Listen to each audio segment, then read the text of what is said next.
Kay's garden is a demonstration pollinator habitat and is an interactive educational center. She promotes the conservation of pollinators, forage, and habitat. I do have a sheet that she gave me about if you're interested in Bee Inspired Garden, which is a nonprofit. It has the address and how to contact Kay, and a place for you to put your name, email, phone, and if you wanted a tour or something special, this is how you contact her. So I'll pass this clipboard around. With that, Kay, it's all yours. Good evening. Thank you, Ross. Thank you, Cody. Best mentor in the world. Poor Cody, when I first started thinking about beekeeping in 2018, I was very carefully told only start with lanes. And I said, I have crashed off of too many horses in my lifetime, and I cannot pick up a 60 to 100 pound box. It's just not going to happen. And so I did what I wasn't supposed to do, which is I started with top bars. And Cody knew about top bars. And so I bludgeoned him into being my mentor. My middle name is Pitbull, and I wouldn't let him go till he finally said, I cried uncle and said, okay, I'll be your mentor. So he was incredibly helpful. So I've been in Washington State and Lewis County for 36 years now. And I live up on Burnt Ridge Road in Alaska. If any of you know where the nursery is, I'm 2 doors past the nursery on the same side of the road. So we have a real pretty view of Mount St. Helens and Mount Adams from our property. And I've lived in that property for 26 years. As Ross said, I thought one day, I've had many careers, but my last one before the bee thing was I was a professional artist and doing the festival circuit. And one day I thought, this is way too much work, sold all the gear. And then I thought, well, I really love honey. Maybe I'll get a hive and get some honey. And went to the class, bludgeoned Cody into being my mentor, got some top bars, modified and built top bars. And Cody taught me how to install my first hives. It was great. It was so kind.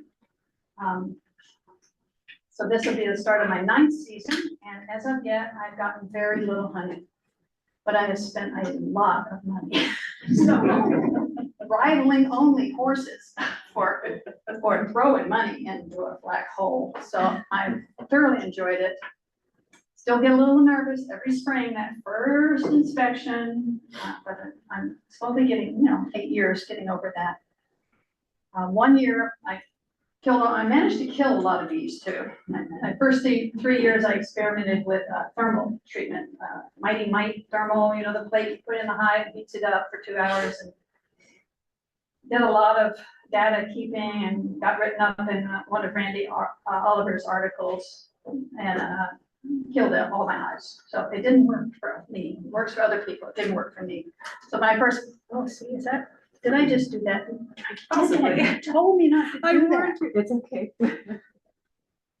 Wow, I really hit it hard. Okay, anyway, so love beekeeping, love honey, don't get very much of it.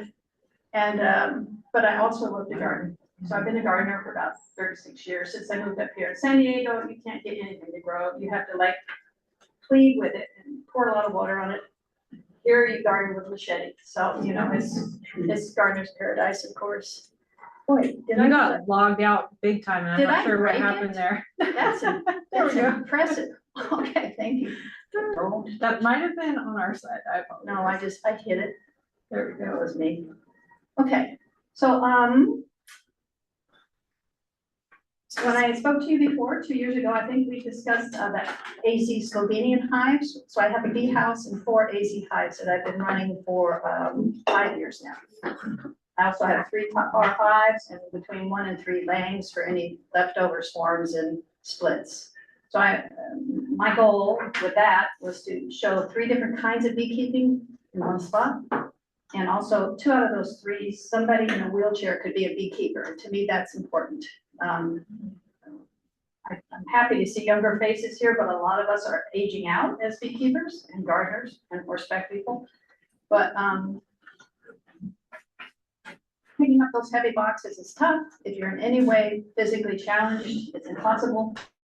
And yet, they should get to enjoy the smell and the sound and all the wonderful sensory things and the feeling of helping the world. So both the AZ hives and the top bars, it's feasible that you can be in a wheelchair and still be a beekeeper. Because the heaviest thing you pick up is an 8-pound string of pissed off bees and honey. So anyway, we incorporated as a nonprofit 2 years ago. And we call ourselves BEE Inspired Garden, or BIG for short. And so these are a couple of pages off of website. So that's the view from the property, back when I had horses. So we're working to save our pollinators. We have beautiful views. And our mission, promoting the understanding of health and habitat changes, pollinator space, and how individuals and communities can contribute to their well-being. That's our mission. Our objectives: creating space for environmental education, hands-on learning experiences for teachers and students, demonstrating, and these are pictures all from the property and the gardens. So, and they're photos that I took. So including create demonstration habitat, including pollinator hedgerow, wetlands, cover crops, annual wildflower beds, and herb and perennial gardens. Increase safe forages, nesting sites, and extend the bloom season. Encourage visitors to go home and plant some at their garden, at their homes. So that's, oh, I got a little pointy thing. Hello, there it is. Ah, there we go, how fun. This is what you torture cats with. I love this. So there's one of our top bar hives. We work closely with the Department of Agriculture. They've been kind enough to give us 2 grants now. And we're kind of a place where they bring other farmers and people from their staff out. In particular, NCRS, National Conservation Resources, something. And their pollinators are something they're proactive about. That doesn't ring, that would be bad. So, and provide respite. We actually have a gazebo and we have screened at the end, so you can actually sit inside and eat your lunch and be 10 feet away from 600,000 bees in the summer. And it actually puts me to sleep. I have actually put my head down, and I'm not a napper, and gone sound asleep. The sound, the smell is just wonderful. Oh, there it is. See, having lunch in front of the beehives. So the mural I painted, and that's where the entrance is to the AZ hives. It's Slovenian hives. They go through the wall, through Peck's plumbing pipe, which, by the way, is too small for the killer hornets to get in. That's a brilliant move. And then the top bars. We also have 3 campsites, big rig friendly. I knew I would use that horse arena for something someday. So we can fit 45 footers in. We have a nice entrance, and we have people that come and camp and just enjoy the flowers, enjoy the bees, enjoy the views. So it's a neat little place, and very family friendly, very quiet, very safe for the little guys. So this is 2019. This is the property. It's roughly right at 15 acres. Let me see if I can get this for that. So that's my home and shop, and then the back driveway comes down. It's a little barn here, and there's the gazebo right there, and the beehives there. So in 2019, we were preparing for a pollinator hedgerow grant through the USDA, and so we killed, and I'm talking killed, all of this, which is about half an acre, and then rows all the way around the property, all the way up and around the hedgerows. Would you kill it? We killed it with Roundup. 3 professional flooding it with Roundup, and that's what the USDA recommends. Until it was bare dirt. I personally would not do that again, but that's they have these rules you have to follow. So, in 1 week before we shut down 2020 for the pandemic, me and 2 gentlemen took 2 days and we planted 1,000 native shrubs and all that circular all around the property. The next year, because I was going crazy during the pandemic, I started the gazebo garden. And that's what it looked like in the fall. And that's what it looks like now. So it's a lot of fun. So those are some shots of the gazebo garden. What are those called? Those are foxgloves. Yeah, the ones you see in the woods when they disturb the soil. I do like Johnny Appleseed. I get seeds and I throw them in a brown paper bag and then I go throw them all over the place. So the tall red ones are what they call bread seed poppies, but they're actually opium poppies. And I tell you what, that's probably the plant that all kinds of bees, but particularly honeybees, they go nuts in that. And there'll be 3 or 4 bees in one poppy. And you've probably watched bees. There are rarely more than one on per flower. And so they run each other off. They're in there, they're doing the backstroke. I swear they're stoned. They love those things. And they're pretty flowers too.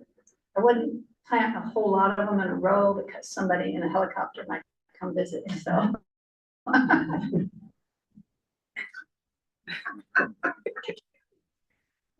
So, and then in 2021, once again, pandemic boredom, I got a brilliant idea that I would plant 600 3.5-inch perennials. And at the time I had no water. The only water I had was a 3/4-inch pipe from 400 feet away. So one hose for one choo. And literally a week and a half later, we had that heat dome. And so for a week and a half, we had over 100-degree weather. Little bitty 3.5-inch little perennials. And one little old lady doing this. Each of those rows is 200 feet long. So that was, and watering twice a day. And I only lost 3 lavenders because I think I overwatered. It was exhausting and very heat strokey. So, let's see. So that's what those rows look like now. Yeah. So we've got, if you don't mind me irritating you with a pointer, we have roughly 70 oreganos. Don't ever do that. Fine. They go everywhere, they seed everywhere, and there'll be little baby oreganos coming up, 50 feet away. And we even cut the seeds off and bag them as soon as the bees are out of it, which is not a great footprint, but I knew it when I planted this. I'm going to regret this. These are coneflowers or echinacea. Bumblebees love them, absolutely love them, and they're a native plant. This is Russian sage, which has an amazing fluorescent blue. It never shows up in photography very well, but it is knock your eyes out, beautiful color. This is a row of what's called rose campion that the hummingbirds just go nuts over. Also seeds everywhere. And then this is a row of mixed wildflowers, cosmos, calendula, blanket flower, coreopsis, and some miscellaneous little stuff. This over here was a big patch of Oregon sunshine with a small yellow daisy. I'll show you more of that. And then there's 200 feet of catmint, Nepeta. And then 200 feet of helianthus, which is a perennial sunflower called lemon queen. So if any of these names that you want to know that form coming around, I can email you our plant list that we planted and whether it's successful or not. Mostly they weren't, but. So this is 1 year's, I love cosmos and the bees love it too. That and annual bachelor buttons, you know, the ones that farmers hate because they grow up in their fields. Bees love that, and both native and honeybees. So that's a fun, and those bloom all the way to frost. So I've had cosmos bloom in almost till November. So this is some of the yellow one is the perennial sunflower, lemon queen. All types of bees love that. What's And the then name of it? It's called Lemon Queen. It's a perennial sunflower, as it comes up every year. There's about 70 of them there. And then this blue one in front is called Bluebeard. It's a Caryopsis. I don't, the fancy names I'm not good at, but the bees love that too. We have about 20 of those planted. We have about 40 lavenders, Munstead lavender planted, which I love, but they're a pain because you have to trim them. And then that's the row of 200 feet of coneflower. And of course, I love pictures of bee butts. So there's a close-up of bee butts. Do you save seeds and sell them? No, I don't. I leave the coneflowers, I leave them up, well, I leave them all winter, but the goldfinches go nuts on the seeds. So we'll have a small flock of goldfinches popping on all winter. So I highly recommend you leave them up, if you're not collecting them for yourself. Can everybody hear me? I forgot to ask. Okay, thank you. Let's see. Here we go. And this is looking back toward the gazebo and the veggie garden on the left with the lavenders surrounding it.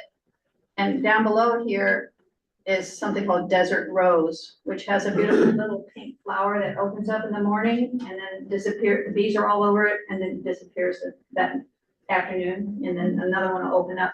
And they'll do that for about 2 or 3 weeks. It has the same needs as lavender, which is less water than anything else. Bare dirt. They don't like to have their roots wet. And drought resistant. So it's a good thing to plant underneath or around your lavenders. And then these are some shots from my gardens around the house that I've been playing with for 25 years now. So there's a wild hawthorn tree here, let me see. And then I planted a clematis or clematis, if you're from Britain, that's crawled up in the tree, so it's real pretty. And this is the path coming into my home with a French fountain.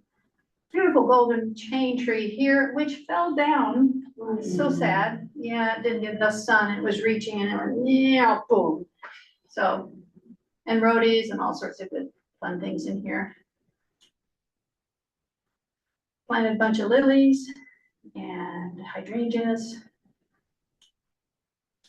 Rhododendrons in the spring, peonies coming up soon.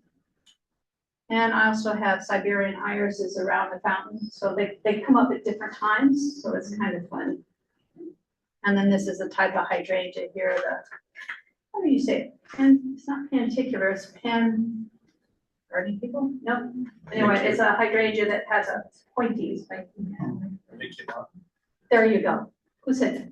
Thank you. I make up the names most of the time, so. And nobody's gonna know. So. Well, yeah, if I I'm think murdering, she's smart. I know, if I'm murdering how to pronounce it, which I usually do. These are fun because they bloom later than the typical hydrangeas, and so they'll be blooming in September. And they're very elegant. They arch over and then they drape and then the sun comes through them. It's just spectacular. And this is along the shop here, which originally was a veggie garden, but soon the flowers took over. I don't know how that works. I did learn to plant my dahlias next to a fence. Otherwise, you'd have to stake them, and so it looks like you have a form of rebar or, horse fencing with a plant tied to it. This is the garden in front of my kitchen window here on the right. This is the view between the two buildings. Another garden. I just had my septic tank replaced, which is exciting. And my septic guy is really not happy about this, but I brought in dirt and I planted flowers on top of it. So I'm not just gonna leave dirt there. And in the fall, it's real pretty there by the fountain. And that's a shot. That's the view the campers have when they camp with us. Do you have deer come onto your property? Anywhere from 5 to 10 at a time, yes. But you're able to get those flowers going. Well, around the house, I have a low fence and 3 dogs. Okay. So I have a dog fence, not a deer fence. Down below where all the rows are, I don't, though I planted everything that, and we'll talk about that in a minute. Criteria was deer resistant, rabbit resistant, which is sort of a joke. both of them, but, drought resistant and pollinator heroine, that's what I was going for, so. The deer literally walk down, you can see, this is the poop and the prints, they walk down, and about the only thing they eat was the, evening primrose, which just has a yellow flower that opens up for the moths at night. They like to nip the tops of those. Coffee berry, I had to put baskets around them. It's a shrub that kind of looks like a tea tree. And they're eating Mexican orange, mock orange. And supposedly they don't, but mine do. So more bee butts. They're in something called lacy physalia. Do you guys know about that? Yeah. Well, I planted, and I'll show you a huge patch 3 different times. Couldn't get 3 of them to come up. I was about to ask you about that. Did you ever get it? No, 2.5 years I tried. Then I threw some out in that gazebo garden. Did great. So there's a lesson there, which I'll talk to you about, all the things I did wrong. So this is what I can email to you. So this is what year we planted and how much, and most often when it didn't work. So what was the plant that was, you said it works well as kind of a ground cover low desert rose. desert rose? Yeah, let's see. Rock rose, pardon me. Right there, rock rose, 72 of them. Wisely Pink was its name. And there's another one called desert rose, but this is rock rose, pardon me, thank you. And then, so this got through 2022. Since then, I've planted another 70 trees and various other things. And then I plant that 4 foot by 200 foot of wildflowers every year. So that was kind of where we are now. And we do have tours. We had our first annual tour last year, and we had 47 people sign up and 37 people showed up, and we gave each one a 15-minute tour inside the AZ Hive Bee House. Then we had the Olympic Photography Club come out, and then some of them came back and camped with us and did night photography, astral photography, which was fun. We had the On Alaska Women's Group came out for a field trip, and we had a couple of other groups. So total, and then I gave a presentation to the Chehalis Garden Club. So totally we had about 187 people learned about our place last summer. So it was a fun and busy summer. So now, Ms. Noel, how do we go to the next one? She's on it, I tell you, she is good. So this is a presentation I wrote today. So if there's any spelling mistakes, don't tell me. Okay, so this is a little project I've been working on all winter, which is phase 2. So what you saw was phase 1. And what I found is that people would come down or they'd come camping and they'd walk down those long rows of gorgeous blooming flowers. And they bloom at different times and different colors, because I thought it like an artist, it would be a rainbow, and it really did work out that way. But they'd walk down about the length of this desk and they go, that's nice, turn around, go back to their camper, you know? And they didn't get up close and personal with the bees. And so I thought, we got to do something different. So I started 2 years ago stalking a lady that I read about. She was a landscape architect on a big thing up in Port Orford, 3,500 acre park that they're building there with the county and Port Orford Timber, I think it is. So Port Gamble is a little town, I'm thinking the right name. It's a little cute town they redone, destination tourist site, really cute.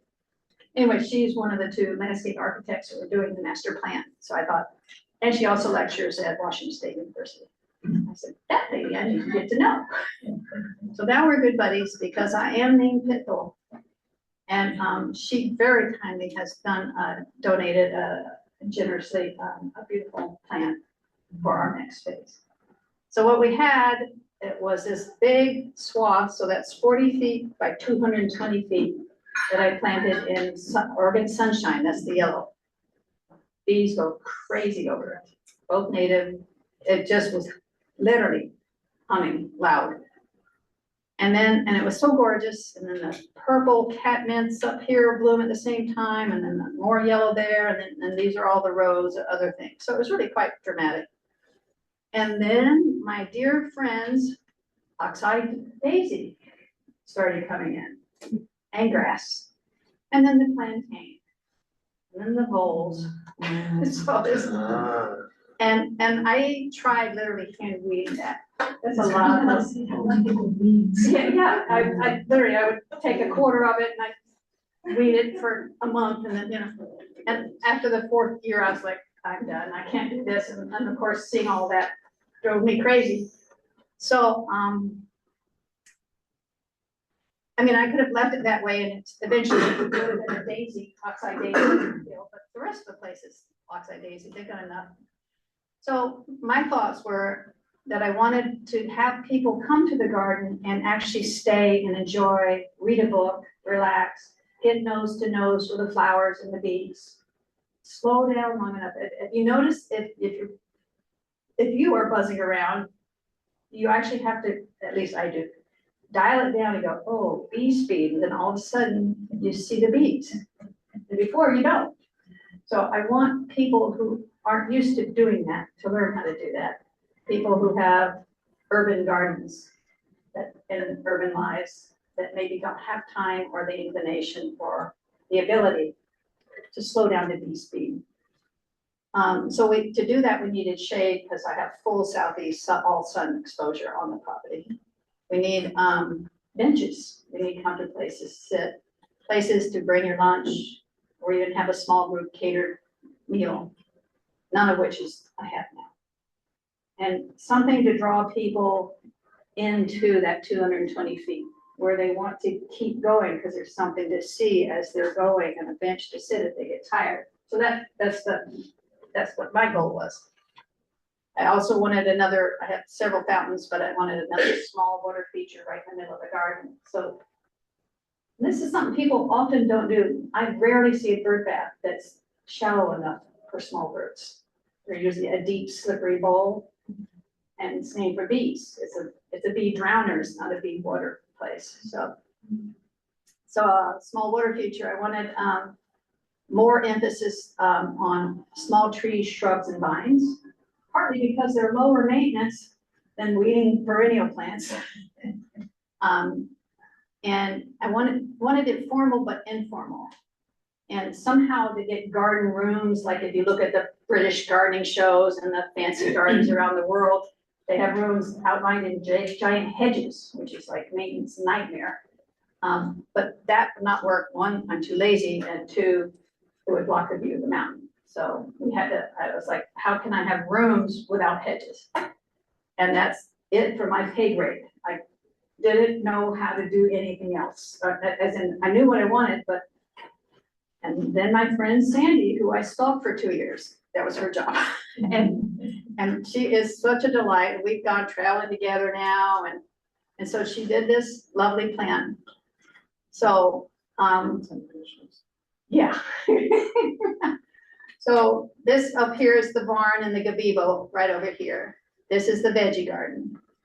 This is the existing path that comes through, and this is where those long rows of flowers were.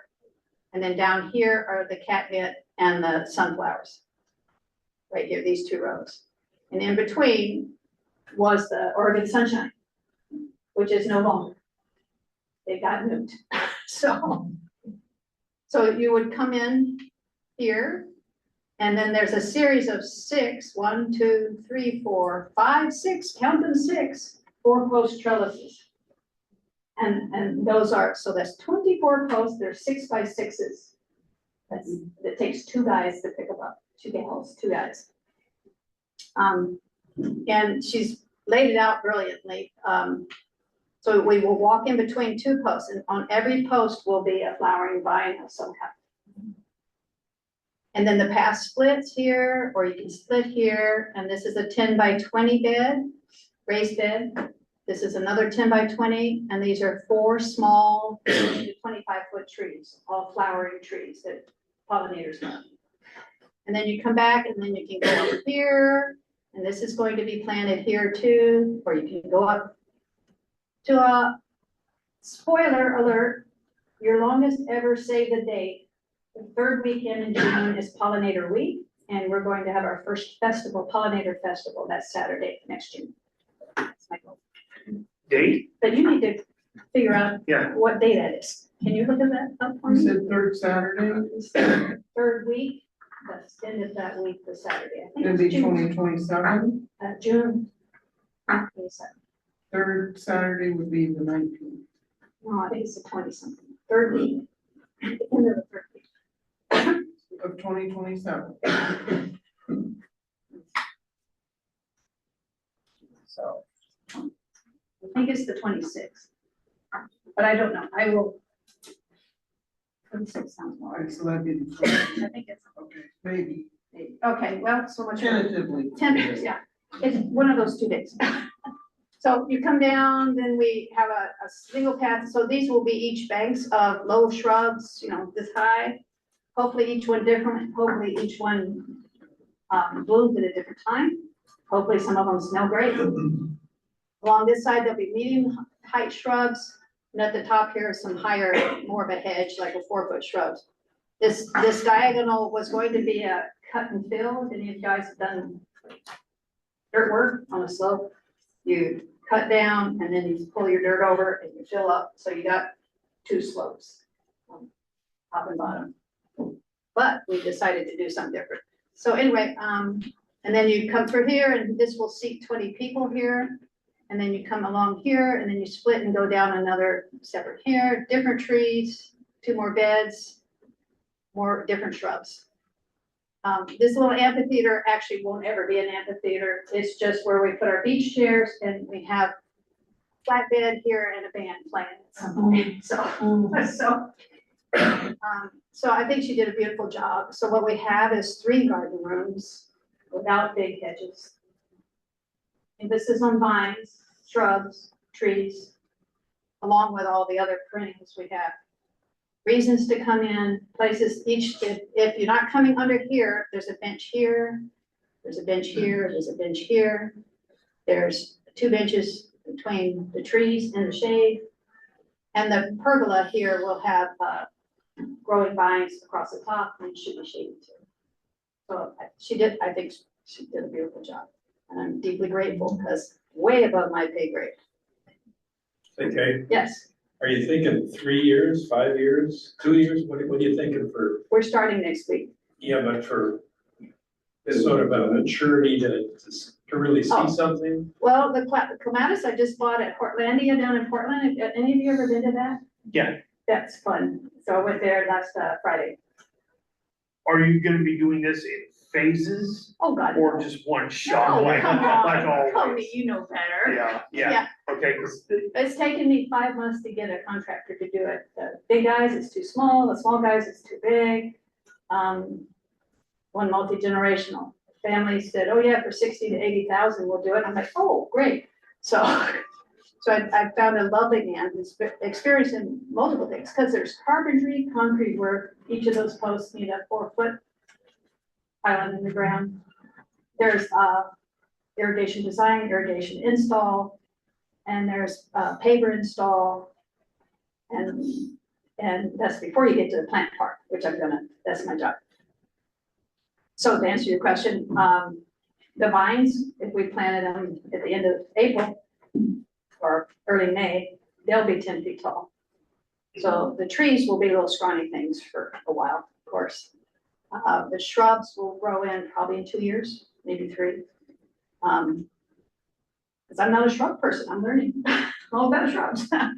So, yeah, I think in 3 years, it'll probably be looking mature, but that gazebo garden, that was only a 2 year to go from bare dirt to, we are in the Northwest. Things are happy here, including the weeds. so no phases, just gung ho. Oh, and this is the face. Okay. Phase 1. And that's the part on that thing, if you're passing it around, that says, I'd like to volunteer. And I promise I won't make you weep. So this is the layout. It was tricky. Oops, hang on. So this is probably more than you want to know, but so Gosh, darn it, I'm pushing the wrong barn. Okay, so that's the barn, and here, this little piece right here is the area that we're doing right here. And it's got a two-way slope. It slopes downhill this way, and it slopes downhill this way. So that's a nightmare for dirt movers. So do we level it? This is what we've been doing for the last month. Yes, level it for easier access for mobility challenged people. Raised beds will not have to have different wall heights because they're level. Pathways would be on the same plane. In other words, all the way around the bed would be the same, level. Much easier to build 6 4-post 18-foot wide trellises if it's on a flat ground. Build trellises like this, that gets fun. So this was my little drawing here. So what we have is this 30-foot drops 3.5 feet over 30 feet. So it's roughly a 1 in 10 drop. Yeah, okay. This one drops 1 in 20. So it drops 14 feet from the top to the bottom here. So this drop from here to here is actually okay for wheelchairs. 1 in 20 is all right. This drop from here to here would not be. And so that was our discussion. So the against leveling it, and the landscape architect said, it's not that bad a slope, you don't have to. And I'm like, oh. So heavy equipment, I've learned from all these beautiful books, which I encourage you to come look at your break if you have time, is that heavy equipment can compact the dirt so bad, it takes decades for it to recover. I had no idea. And a lot of these plants that we're going to use, natives, some of them have 2-foot roots. And they'll just hit that, you build your house, you level it out, it's got clay from 6 feet down, it's got topsoil from God knows where, put a little bit of topsoil, roll some grass on it, put 2 little scrawny trees, that's your new house. No plants are happy with that.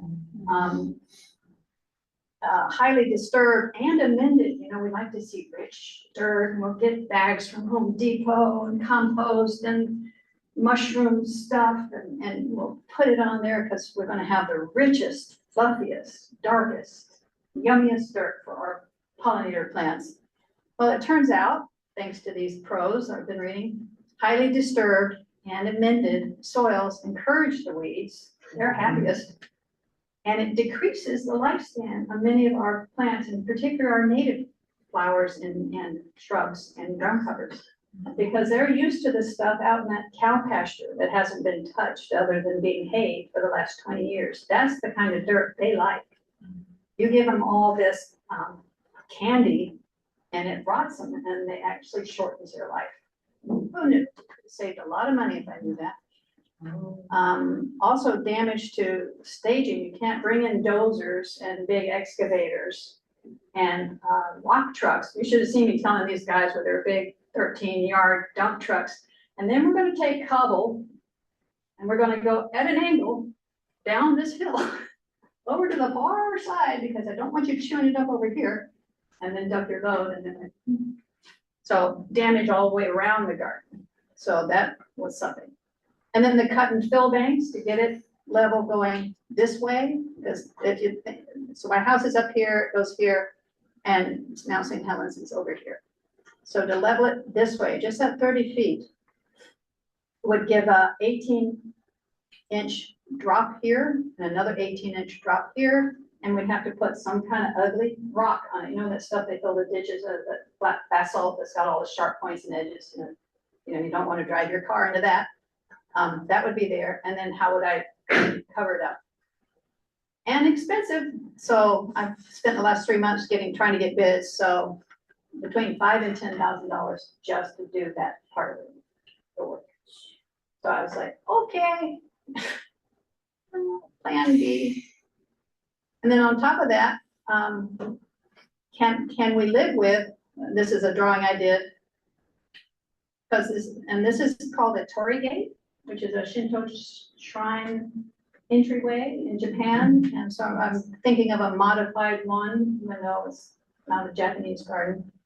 But how do you do your 10-foot post and 4-foot footings on a 1 in 10 grade? So that is fun. So, and then have some of them at the center is level, and then some of them this side and this side are level, you know, where those paths come. So, but mostly in my mind, can I live with this look? Because I'm, you know, it's that artist eye thing. And then we're not gonna have a cage there, but we would, our beds would look like this. So they'd have a short end and a deep end. And it'll be like 8 of them.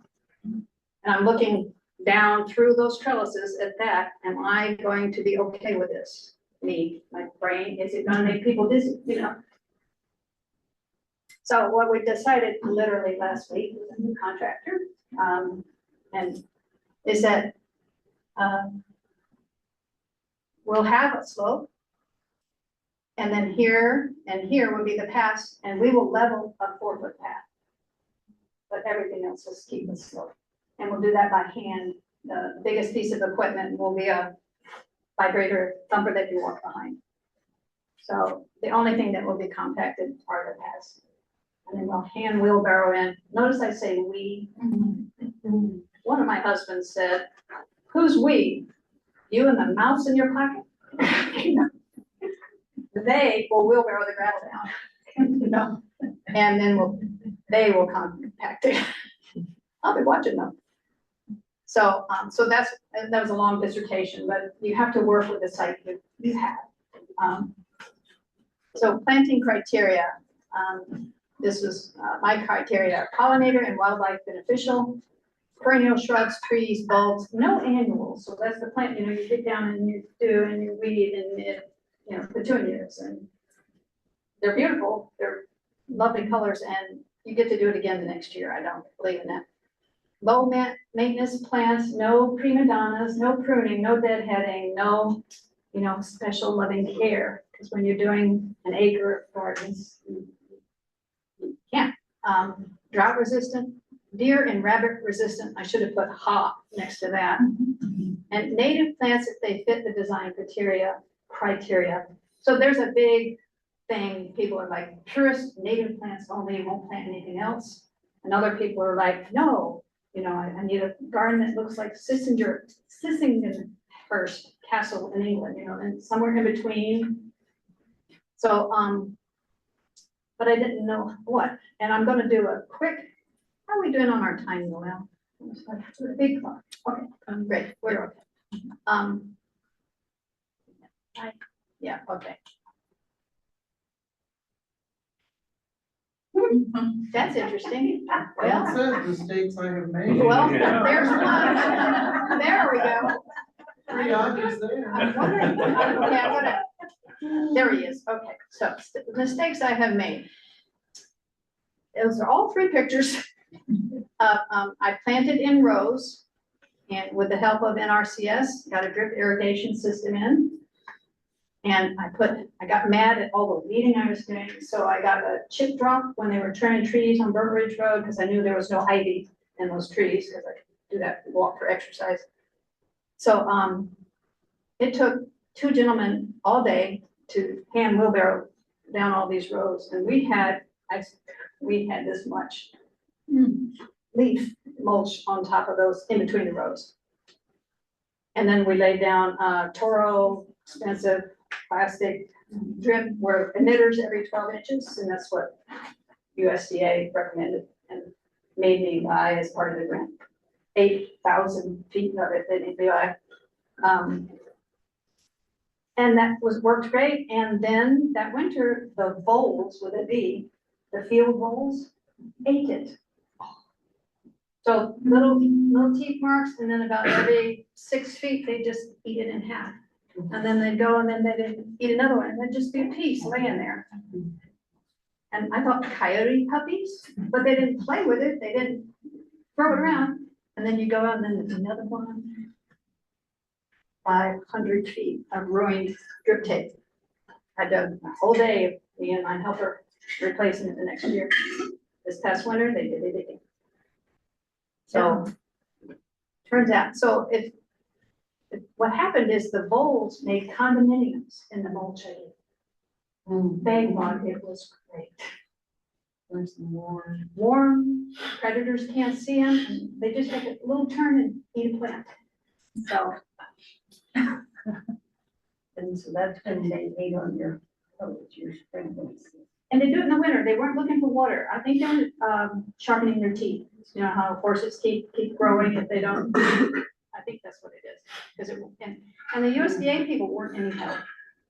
And they said, well, you can put it up high like they do in the vineyards. And they said, and the 10 deer that run through here, they'll be hitting with their chest and dragging it down the field.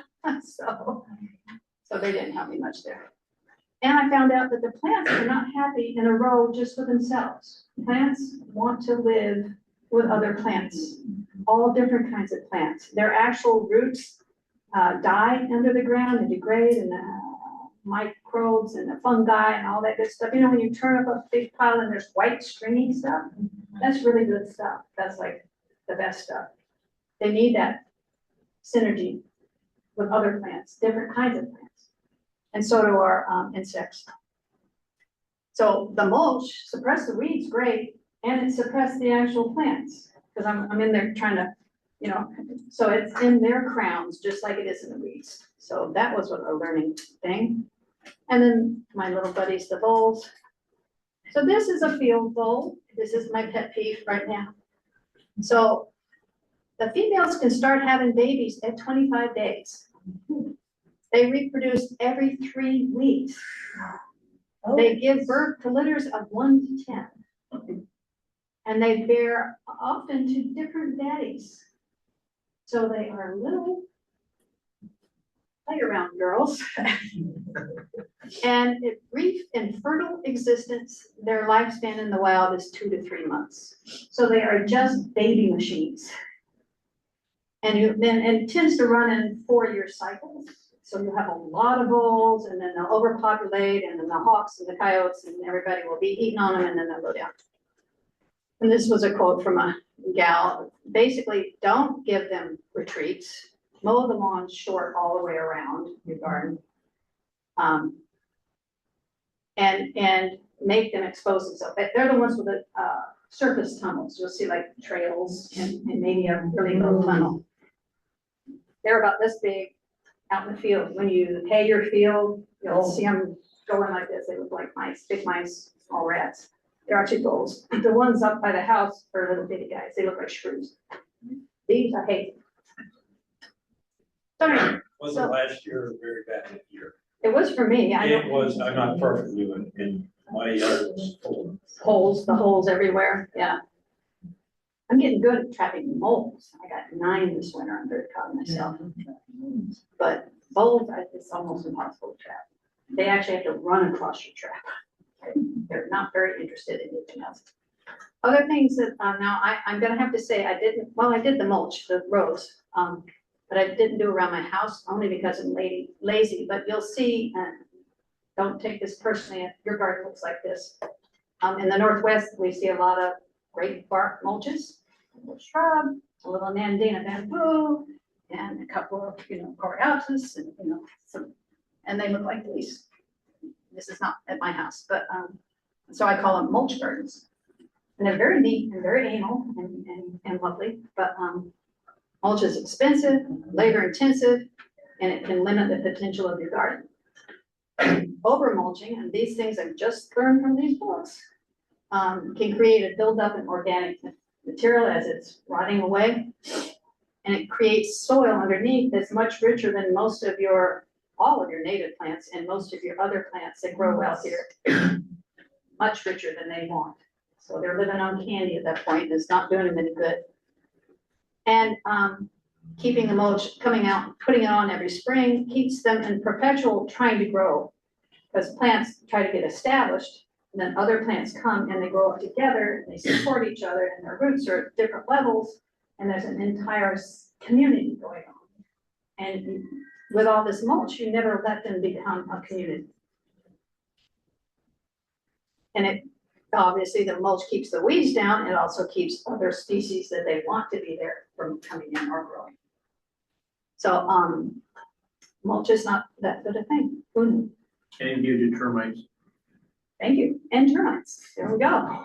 That's what we need. So here's another mistake that I made. So these are 3 shots from the property tilling. So I got a nice fancy tractor tiller, green one. It's great. Get out there and 6 inches and fluffs that dirt up. Oh my God, this is how much I planted in that lacy physalia. It's a lot. 3 times. Never got them to come out. So what are you doing now to put plants in? Because let me tell you, that clay is just a bear. Well, I have what they have, silty loam topsoil. So it's the second best dirt other than the Degodians. You had it all, oh, is it already there? You had it all trucked in? No, I didn't drink it. Hold on. I was gonna say, okay. No, this is just tilled up horse pasture. Yeah. So, but it certainly is beautiful and it's so satisfying to do. You know? And then you get this fluffy, beautiful dirt. And then I planted crimson clover, an annual cover crop here, and it came up beautiful. Look at all that. And the bees went nuts. This is a big chunk planted in wildflowers. And what happened when you till things up, it collapses the spaces between the pieces of soil, the grains of soil. And it eventually, with rain, settles. So you're going to plant all these little babies in that fluffy, beautiful dirt, and 3 weeks from now, their roots and their crown are going to be exposed. Unless you soak everything or let it sit. And then guess what? When you let it sit, grass and weeds, because they love it. Most weeds are, I think it's called ruderal, which means they take advantage of disturbed soil. That's why you see them on the side of roads. They're very happy when you disturb the soil. And they were probably living in that dirt, just waiting for you to disturb the soil. So when you chew it all up, it also destroys that wonderful white stuff, the microbial fungi interaction, just kills it. I mean, you just chopped it up. Brings up our dormant weed seed in my pastures. That's oxeye daisy, plantain, and false dandelion, and sheep sorrel, my newest fun thing. Don't know if you guys know what that is. It's the one with the root that goes like forever. Yeah. Kind of like crabgrass. It actually has a little kind of red leaf. It just loves to travel, and it really loves mulch. It travels in the mulch, right there with the bulbs. Yeah. So loose, well-tilled, heavy amended soil is not the ultimate planting medium. It's actually probably shortening your plant's lives.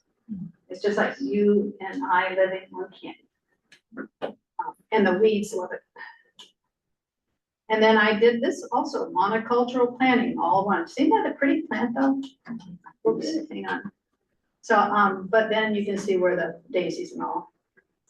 So it was difficult to keep this monster planting from spreading. It's impossible to weed it. And then 4 years, oxeye daisy, native grasses came in, but the bees sure did love it. So all of those tilled and beautiful things within 1 year, solid grass. You might as well not, you couldn't tell it had ever been done. And that just gets old. So here's what we're going to try this time. And it's called the New Natural Garden, or Designing Plant Communities for Resilient Landscapes, or matrix planting. And it's not that new, it's been around for 10, 15 years, but pretty neat. So I'm always the last to hear about something. So it's ecologically functional landscape that look wild, but not quite wild. Focuses on structural layers of shrubs and grasses mixed with matrices. So it's called matrix planting of perennials for texture, density, and year-round interest. Even through the winter, because you leave them standing in the winter for the birds and other goodies. And when the snow's on it or the frost, it's just beautiful. And the colors. So this is called, we call it New Natural Garden. And this is the principles of it. So have you guys ever seen this before? Matrix planting? Well, good, I don't feel like I'm the last of the party. Usually I get excited about something, yeah, we've been doing that for 20 years, Kay. Okay. So matrix planting, the base layer is down here and is, oops, this guy here. So that's basically ground covers. And they would be probably native, and I've been collecting lists, and these books have them too. And the idea there is that they quickly cover so the weeds don't, so they outweed the weeds. And then you plant the theme layer. And so the ground covers are roughly 50%, and they're usually grasses, sedges, or something called carex, C-A-R-E-X, which is a sedge. So if you're down at your pond or wet area, it looks like grass, but it's heavier, thicker, darker green leaves, kind of look like cousin it. Those are native sedges. So usually about 50% is its ground cover, and that's your green mulch. That's what they call green mulch. We're not putting bark down, we're growing plants to keep the weeds from happening. Then interspersed between that, you have your seasonal theme layer. That's where you have your perennials that you're used to. That's Leotrus, Echinacea, bless you, Coreopsis, daisies, various things. And then on top, your structural layer, which will be about 10 to 15%, that's your taller, this is Joe Pye weed. You didn't know what that is? It's got this big, it's a bee heaven, late bloomer, like September. And it dies back, but it's real pretty over the winter. You leave it standing and the birds love it, the seeds. Small shrubs, some small trees perhaps, especially if you're on the border of a wooded area, you can bring that out into your planting as a transitional type planting. So your middle and your top layer, you arrange them in drifts, so they're big chunks of color and they're coming up at different times. It's like a symphony. Something comes up and then the grass plays and then the woodlands come up, and so it's really quite amazing. Do you plant these sequentially or all at the same time? Plant them all at once, and it's basically a plant per square foot. And ideally you buy plugs. Ideally you buy wholesale. Note to self, in Willamette Valley, most of the big wholesale plant, you know, the ones that sell the little 3-inch pot to the local nursery, you buy more than $300, they'll let you buy wholesale. You just have to pay with your credit card. So these are some pictures, some photos of this type of, yes, sir. Going back, will you plant any of that by seed, or will that all be plugs? Yeah, seed didn't work so great for me, because this, by the time it'll be all plugs or bigger. Yeah, by the time the wildflower seed comes up, the weeds are already in and goes off. So you have to beat the weeds at their own game. So matrix planting, which is those levels we were talking about, dense planting acts as a living mulch, reducing weeds. And no more wood mulching. Provides diverse wildlife habitat for pollinators, birds, and insects, and offers year-round structure and food. So it's not like, oh, well, first frost, everything went limp, and it's just an ugly place. So here's some examples. So your matrix, your base is often types of grass, sedges. And it's also called prairie planting. You might have seen some of that. So these are some of those types of things. And then your perennials, coneflowers, alliums, wonderful onion type blooms that the bees love, Russian sage, asters in the fall. And then, you know, but it looks so wild and messy. You know, how do you keep it from being wild and too messy? Because as humans, I think it's genetic or cellular. If it looks too wild, maybe there's a tiger hiding behind that big thicket of shrubs. You know, so there's a little bit of in the back of your head, like, something's gonna eat me, you know. So we want it just a little bit tame, and we're happier with that. So a way to give it orderliness so that we remember it's still a garden is to frame it. And that could be fencing, that could be paths, that could be just mowed grass, you know, in between areas. We plant in masses, so it's clear that, you know, somebody other than God planted this chunk of beautiful flowers, you know. Though they will eventually move into each other and those masses will change, and you just need to be, or hopefully you can be, flexible. and let the garden tell you where it's going. But then still manage it, so it is still clearly a garden. Put in the heights, so like wild strawberry, the stuff I have been weeding out of my gardens for 26 years, who know, that's a good guy, you know. Self-heal, you know what that is? Grows everywhere, it's just a little, it has a little purple flower. Now I'm gonna have to go buy it, and I've been throwing that stuff away crazy, so. Sedums, living mulch. And then if you add a linear, like fence, bench, hedges, stone paths to contrast with these wild plantings, then it's very clear our gardener lives here.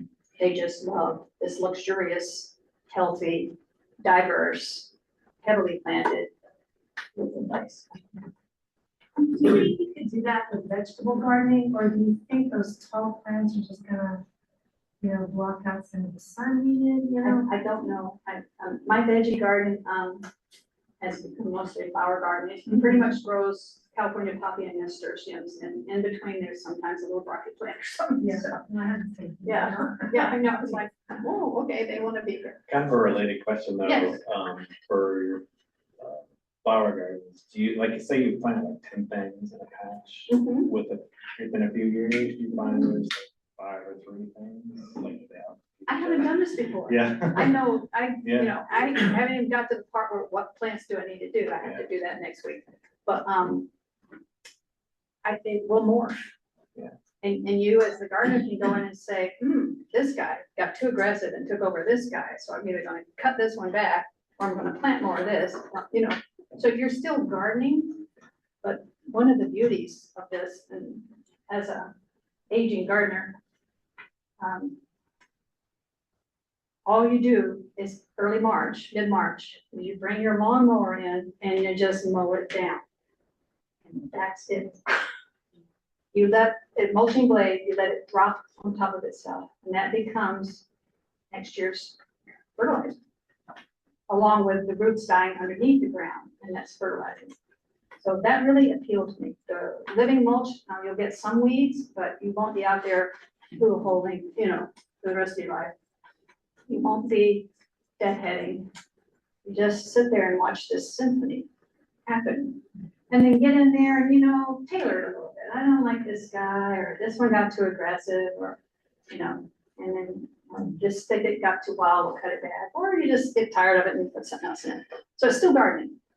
It's just a lot less maintenance, according to the books. I'll let you know if they lied to. So this is kind of what a lot of people garden. But wouldn't your bees be happier with this around your house? Wouldn't that be more fun to look outside and see? Just think of the little critters and the voles, they're probably happy too. And also, these rarely need watering.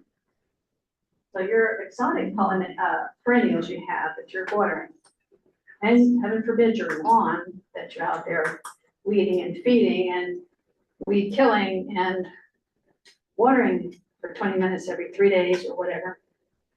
These are mostly natives. They know how to grow in 80 inches of rain in the winter and no rain in the summer. This is how they develop.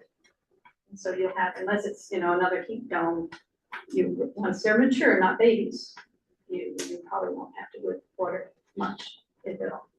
And if it is, you just get that, you know, and give them an inch of water once a month or something. That's the theory. We'll see. So that's the end of the talk. Okay, we're balanced it, okay? And I'll ask more questions, but thank you. Please come up and take these books. So to get a ground cover established in the matrix planning, you're probably looking at, I mean, I've got pasture.